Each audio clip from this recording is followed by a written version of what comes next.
Paper leak का mastermind Bhupendra Saran, इसके ठिकाने के ऊपर भी ये जो इसका जयपुर स्थित जो रजनी विहार कॉलोनी है, ये यहाँ पर इसका ये जो मकान था, जेडीए ने यहाँ पर भी अवैध निर्माण के चलते यहाँ पर नोटिस चस्पा किया है।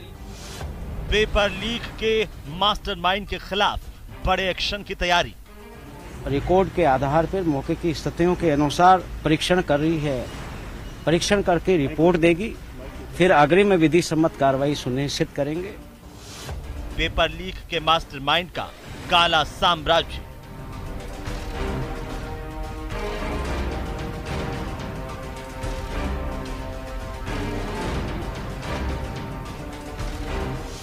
पेपर लीक के मास्टरमाइंड के घर पर चल सकता है बुलडोजर।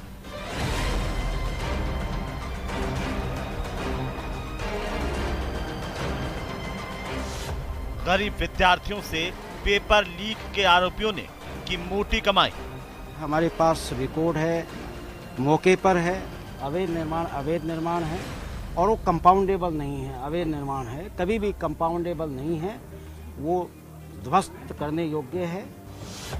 माफिया जी रहे आलीशान जिंदगी, कोचिंग कर रहे छात्र कर रहे संघर्ष।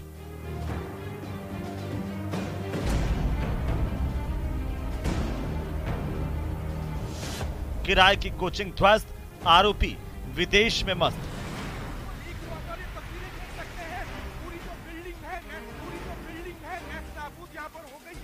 आप ये तस्वीरों के अंदर देख सकते हैं, पूरी तरीके से जो बिल्डिंग है वो जमींदोज हो गई है। मास्टरमाइंड करोड़पति, अभ्यर्थी कंगाल।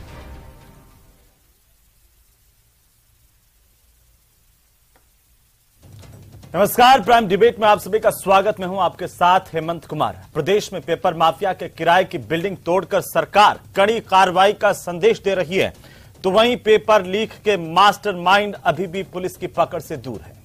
मास्टरमाइंड सुरेश ढाका और भूपेंद्र सारण की संपत्ति देखकर कोई भी हैरत में पड़ सकता है, क्योंकि दोनों ने कोचिंग के नाम पर काले कारनामों से करोड़ों की संपत्ति बनाई है। वहीं कोचिंग करने वाले गरीब अभ्यर्थी पैसा खर्च करके कंगाल हो रहे हैं। इधर विपक्ष सरकार पर हमलावर है और बेरोजगार इस बात से परेशान कि कौन जाने कब कौन सा पेपर लीक प्रदेश में हो जाए। लेकिन सवाल बरकरार है कि आखिर पेपर लीक पर लगाम कैसे लग पाएगी। इसी को लेकर के आज करेंगे सबसे बड़ी चर्चा। लेकिन पहले नजर डालते हैं आज के सवालों पर। सवाल नंबर 1, बुलडोजर से कार्रवाई हो रही है, लेकिन क्या इससे पेपर लीक रुक पाएगा प्रदेश में? क्योंकि लगातार एक के बाद एक पेपर लीक की घटनाएं सबके सामने आई। सवाल नंबर 2, गरीब अभ्यर्थियों को आखिरकार इंसाफ कैसे मिलेगा? क्योंकि पेपर माफिया पेपर लीक करा करके मोटी कमाई कर करके फरार हो जाते हैं। सवाल नंबर 3, कड़ा कानून फिर भी पेपर लीक कैसे है? यह कहा जा रहा कि कड़ा कानून बनाया गया है, लेकिन पेपर माफिया का खात्मा प्रदेश से नहीं हो रहा, वो कैसे होगा? इस पर भी चर्चा करेंगे। हमारे साथ आज की चर्चा के लिए तमाम मेहमान जुड़ चुके हैं। सबसे पहले मेहमानों से आपका परिचय हम करवा दें। आपको बता दें कि हमारे साथ स्वर्णिम चतुर्वेदी हैं, कांग्रेस पार्टी के प्रवक्ता रामलाल शर्मा हमारे साथ हैं, भारतीय जनता पार्टी के विधायक और मुख्य प्रवक्ता हमारे साथ मिथिलेश जैमिनी है, वरिष्ठ पत्रकार के तौर पर, और साथ ही साथ हमारे साथ देवेंद्र कुमार हैं, कोचिंग स्टूडेंट हैं, और वो अपनी व्यथा बताएंगे कि आखिर क्या परेशानियां होती है। आप सभी का बहुत स्वागत है। स्वर्णिम जी, शुरुआत आपसे। कोचिंग माफिया का खात्मा कैसे होगा? क्या सिर्फ किराए की बिल्डिंग तोड़कर कोचिंग माफिया का खात्मा हो सकता है, या कोई और तरीका सरकार के पास, आप लोगों के पास है? देखिए हेमंत जी, जो भी तरीका है वो कानून में लिखा हुआ है और उसके अनुसार सारी कार्रवाई होगी। ठीक है, सिर्फ कोचिंग की बिल्डिंग ही नहीं, जो भी गलत काम करेगा, बिल्डिंग भी अगर गलत थी तो गलत बायलॉज के अनुसार थी और विधि की प्रक्रिया जो है उसकी पालना करते हुए वो बिल्डिंग तोड़ेगी। आगे भी जो नोटिस दिए हैं इनके खुद की निजी संपत्ति को लेकर के, जिसमें कब्जा है जमीन पर, आगे 15 फुट पीछे 8.5 फुट, इस तरह का जो सामने है, वहां भी कार्रवाई होगी और होती रहेगी। और इसके अलावा जो कड़ा कानून बना है, एंटी चीट एक्ट बना है, उसके तहत भी कार्रवाई होगी। एक भी अभ्यर्थी जिसके भविष्य के साथ इन्होंने खिलवाड़ करने की कोशिश जी। की, उसके न्याय दिलाने के लिए इनको जेल के सीखचों के पीछे जाना पड़ेगा। और ये एक नजीर पेश होगी। हमने पहले भी कहा था कि कानून बना रहे हैं, इसके बाद जो भी इस तरह के अपराध करेगा उस अपराधी को आगे अपना भविष्य में कड़े दंड भुगतने के लिए तैयार रहना चाहिए। और ये कड़ा दंड है, बिल्कुल मिलेगा सबको। बिल्कुल कितने दिन भाग सकते हैं, फरार है, 25,000 का उन पे इनाम है और बढ़ेगा। और जिस दिन अरेस्ट होंगे, अरेस्ट होने के बाद में इस कानून के तहत जो सजा उनको मिलनी चाहिए वो मिलेगी। देखिए, हमने यहाँ पे ये तय कर रखा है, राजस्थान में युवाओं के भविष्य को हमें बनाना है। इनको एक से एक हम भर्तियां निकाल रहे हैं और अभी तक इतनी भर्तियां कर चुके हैं, ये परीक्षा करा करके भविष्य बनाना है। और जो भविष्य के साथ खिलवाड़ करेगा उसका भविष्य निश्चित रूप से गर्त में हमारी सरकार के रहते हैं। लेकिन स्वर्णिम जी, तो आप भर्तियां निकाल रही हैं, लेकिन भर्ती परीक्षा से अगर अभ्यर्थियों का भरोसा उठ जाए तो ऐसी भर्तियों का क्या करें? देखिए, आप बिल्कुल सही कह रहे हैं। आपने ये बात कही थी, आपने रीट के टाइम भी ये बात कही थी, कांस्टेबल पेपर लीक के टाइम भी ये बात कही थी, और भी जो पेपर लीक हुए उसके टाइम भी ये बात कही थी। हम आपसे दरअसल ये जानना चाहते हैं कि आखिरकार जब रीट का पेपर स्ट्रांग रूम से लीक हुआ, आज कितने मुख्य आरोपी जेल के भीतर है, बताइए जरा। देखिए, आप मुझे एक चीज बताइए, क्या आप ये नहीं मानते हैं कि सरकार ने त्वरित कार्रवाई की? क्या स्ट्रांग रूम से पेपर लीक हुआ और कब लीक हुआ, किसने किया, कहां किया, ये क्या सरकार ने जनता के समक्ष नहीं रखा ट्रांसपेरेंसी के साथ? ये किसी और ने नहीं रखा। यहां भी पेपर लीक हुआ, जो अभी पेपर लीक हुआ उसमें लीक होने से पहले सरकार ने सूचित किया, करवाया नहीं हमने पेपर, क्यों? ताकि किसी जो है योग्य अभ्यर्थी का भविष्य खराब ना हो। हमने ही सूचना दी और हमने रोका और दोबारा 7 दिन में पेपर कराया। इसलिए क्योंकि हमें भर्ती निकालनी है, युवाओं के भविष्य को बनाना है, राजनीति नहीं करनी है। जिन्हें राजनीति करनी है बड़े बड़े आरोप लगाते हैं, लेकिन क्या ये सरकार ने, आपने ये नहीं देखा कि जिम्मेदारी पूर्वक यहां पे सबको बताया कि पेपर लीक हुआ और इन लोगों ने किया, इसको पकड़ा? ये सरकार नहीं बताया सबको। सबसे पहले सरकार छुपा भी सकती थी। अगर आरोप लगाने वाले ये आरोप लगाते हैं कि सरकार छुपा रही है तो हम क्यों बताते? इसलिए मैं सबको ये बताना चाहता हूं, जब हमारी सरकार, यदि आप कहते हैं कि हम कड़ी कार्रवाई करते हैं, स्वर्णिम जी, आप कहते हैं हम कड़ी कार्रवाई करते हैं, मैं उस पर सवाल नहीं उठा रहा, लेकिन आप देखिए कि जो जेडीए का एनफोर्समेंट टीम है, दस्ता है, उसको ये बाद में पता चलता है कोई पेपर लीक होता है, उसका आरोपी से रिलेटेड कोई संपत्ति अवैध बनी है, ये बाद में पता चलता है, साल 2 साल बाद कोई पेपर लीक हो जाता है तो, वरना नहीं पता चलता। कल भी हमने यहां पर बैठ करके सवाल उठाए थे कि जेडीए का एनफोर्समेंट दस्ता क्या कर रहा है, जब तब पता चला कि कोचिंग की बिल्डिंग अवैध तरीके से निर्मित की गई है। वो तो पिछले 2-2.5 साल से चल रही है, तब क्यों नहीं पता चला? तब क्यों कार्रवाई नहीं हुई पहले से ही? ये आज पता चला है कि भूपेंद्र सारण का जो मकान है वो अजमेर रोड पर, वो बिना सेटबैक के, बिना नियमों को माने बनाया गया। पहले क्यों नहीं पता चला? वो मकान तो वहां पर इतना बड़ा बना हुआ है, तो कहीं सिस्टम में खामी है, आप इस बात को मानते हैं? देखिए हेमंत जी, बिल्कुल खामी है, इसलिए पता नहीं पड़ा कि उस बिल्डिंग के जो कोचिंग चल रही थी उसके बगल वाली बिल्डिंग में जो भी व्यक्ति रहता था, जो भी स्वामी था, या उसके पीछे रहने वाला, कम से कम वो बता सकता था कि सेटबैक नहीं छोड़ा और मेरी हवा रोशनी रोक रखी है। ये सूचना देनी पड़ती है। अच्छा, भूपेंद्र सारण के अगर घर में, ये टीम को ऐसे पता नहीं चलता है कि कहां अवैध निर्माण हो रहा है, कहां पर नियम कानून कायदों को दरकिनार करके निर्माण हो रहा है, ये कोई सूचना देगा तभी पता चलेगा। काम करती है, और ये जनता की गलती कि उनको सूचना समय पर नहीं दी गई। आप उन जिम्मेदारों की जिम्मेदारी तो तय कीजिए कि आखिरकार किन की वजह से इस तरह के इतने बड़े मकान जयपुर में खड़े हो गए हैं, इतनी बड़ी कोचिंग माफिया खड़े हो गए हैं, कितने कोचिंग माफिया के खिलाफ आज तक कार्रवाई हुई है, जबकि पहले भी नाम आते रहे हैं, पहले भी स्वर्णिम जी, पहले भी बहुत नाम आए। मैं आता हूं आपके पास में, आता हूं रामलाल शर्मा जी, सरकार कड़ी कार्रवाई कर रही है, फिर भी आपको क्यों लगता है कि न्याय नहीं हो रहा बेरोजगारों के साथ में, जो अभ्यर्थी है उनके साथ में और राजस्थान के भविष्य के साथ में?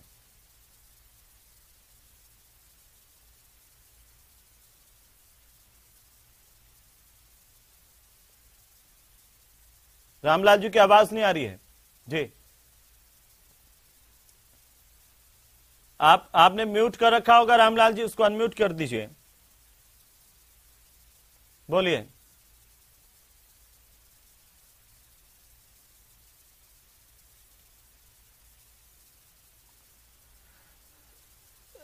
रामलाल जी आपकी आवाज नहीं आ रही है, तकनीक खामी की वजह से हम उसको ठीक करवाते हैं, दुरुस्त करवाते हैं। मैं फिर से आपके पास वापस आऊं, लेकिन उससे पहले देवेंद्र जी आपके पास में, एक कोचिंग स्टूडेंट के नाते आपको क्या लगता है कि क्यों आखिरकार पेपर माफिया दिनों दिन माला माल होते जा रहे हैं और अभ्यर्थी कंगाल होते जा रहे हैं।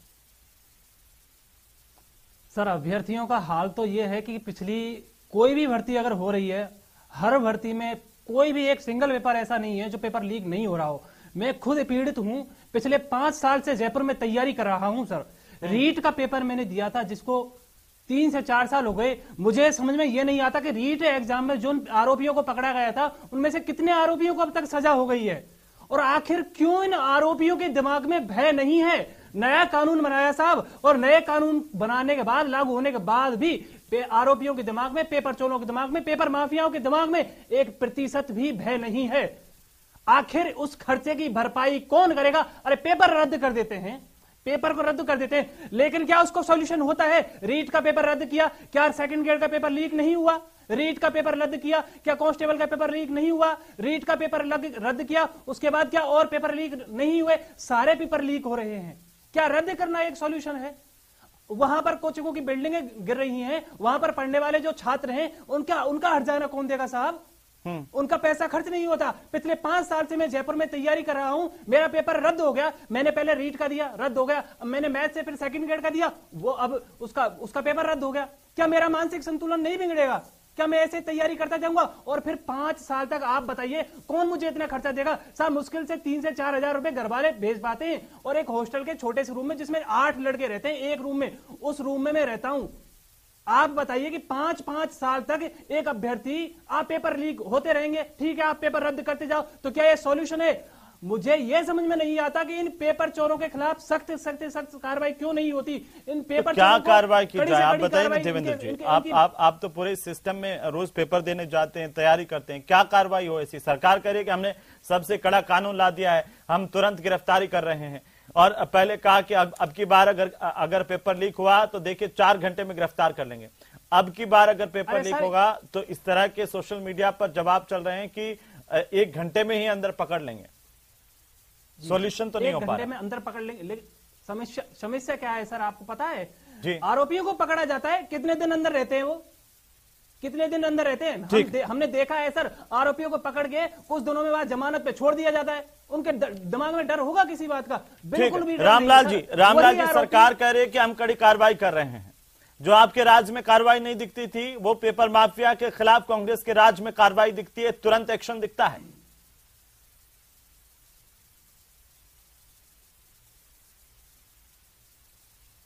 जयपुर स्टूडियो ध्यान दें इस पर, रामलाल जी की आवाज दुरुस्त की जाए। रामलाल जी की आवाज नहीं मिल पा रही है।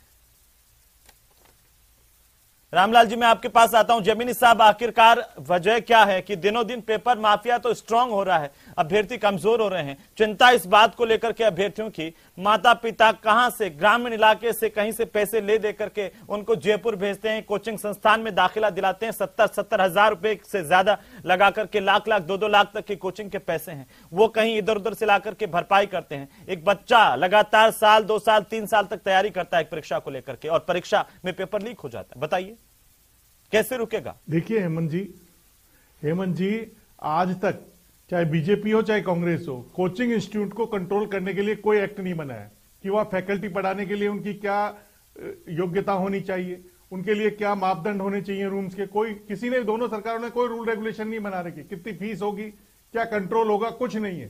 तो कोचिंग माफियाओं को खुद ने फ्री कर रखा है।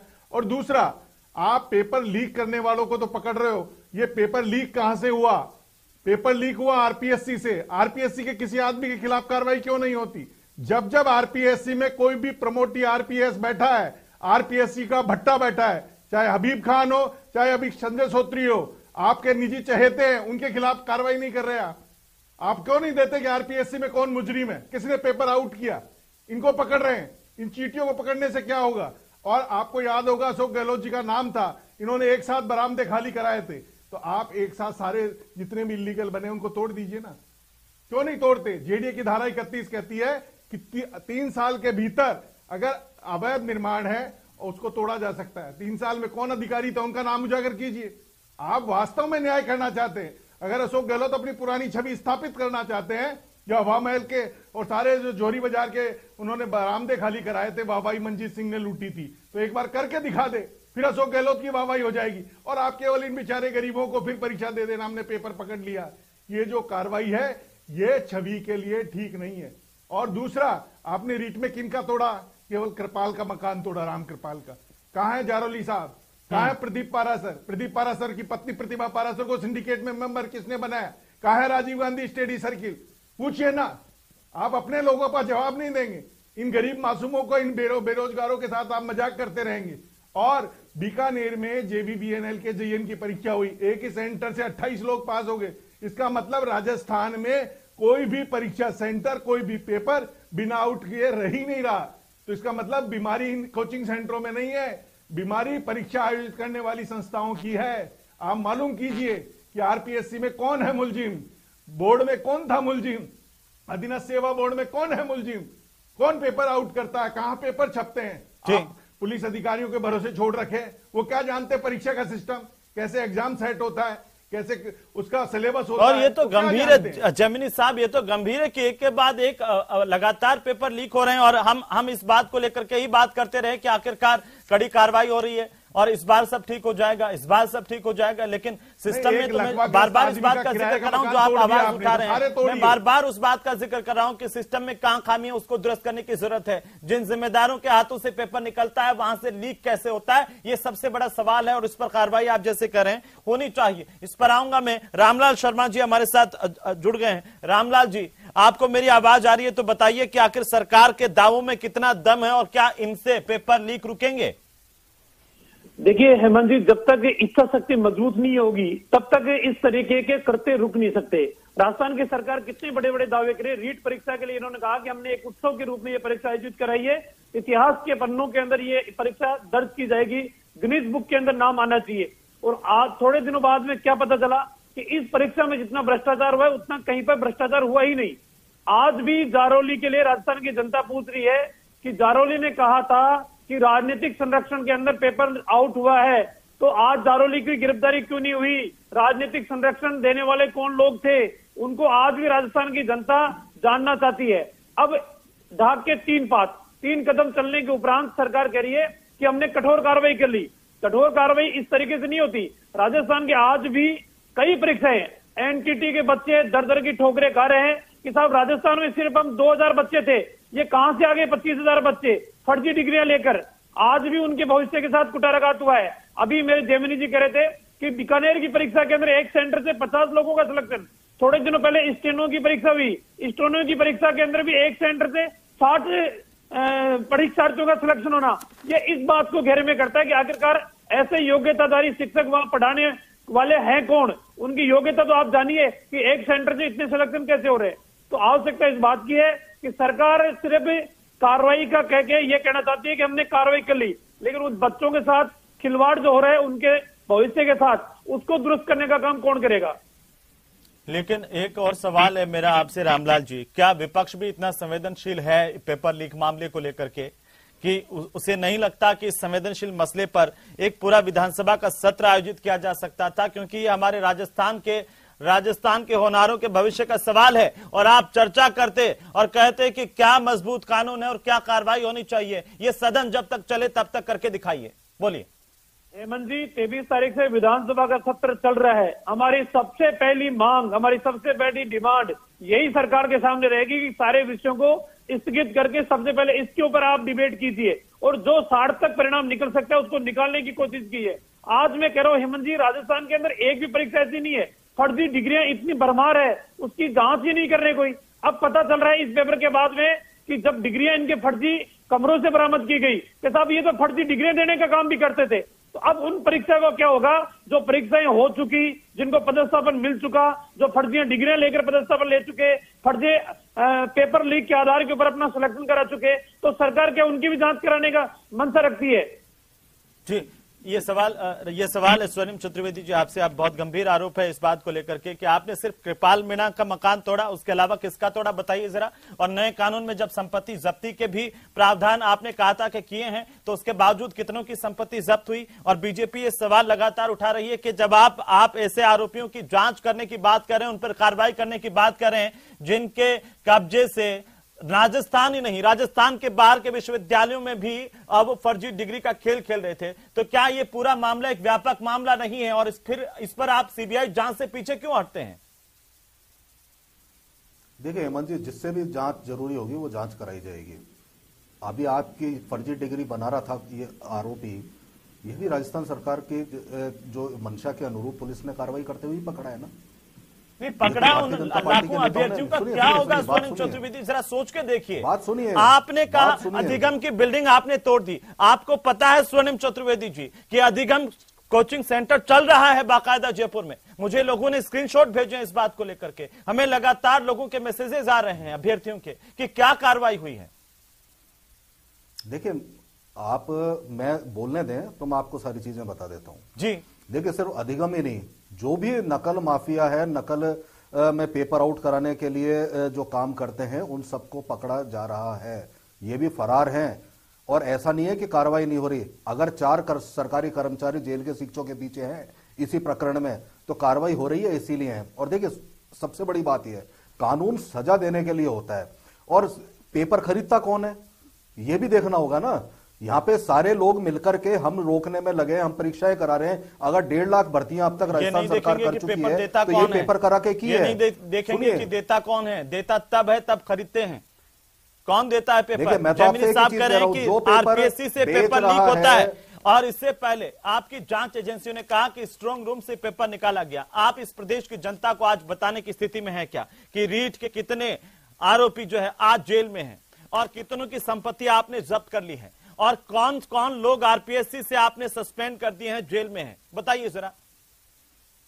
देखिए आप मुझे एक चीज बताइए, आप मुझे आरोपियों के नाम बताइए जो जेल में नहीं है और उन पर आरोप हो, क्या आप बता सकेंगे? हाँ मैं बता अगर राजस्थान सरकार ने इस प्रकरण में